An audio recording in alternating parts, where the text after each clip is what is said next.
ख़बर शामिल कयूं था वगण मां मोहम्मद बख्श कास्कली रिपोर्ट मूजिब वगण में समाजी धुरियुनि तरफ़ां रत जो हत्ये लाइ 22 फेबरवरी ते ब्लड कैंप लॻाइण जो ऐलान कयो वियो आहे। उन हवाले सां समाजी अॻवान कामरेड गुलाम हुसैन मुगेरी, गुलाब खान वगण, GM वगण, नेक मोहम्मद, साजिद अली बलोच ऐं Shabbir Ahmed Chandio city press club पहुची सहाफ़ियुनि सां ॻाल्हाईंदे चयो आहे त वगण जे इलाइक़े में सिहत जी सहूलियतुनि जी अणहूंद सबबि ग़रीब माण्हू इलाज कराइण खां क़ासिर आहिनि।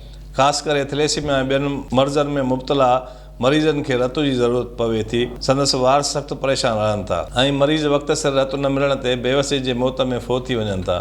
अहिड़ी सूरत हाल खे मद्देनज़र रखंदे समाजी धुरियुनि जे तावन सां 22 फेबरवरी छंछरु ॾींहुं शहर जे मुख्य चौक ते ब्लड कैंप लॻाई वेंदी, जंहिंमें नौजवाननि खे अपील आहे त हू इन ख़ैर जे कम में भरपूर हिसो वठनि त जीअं इंसानी जानियूं बचाए सघजनि। For more news and updates, keep watching BTV News First Ultra HD web channel.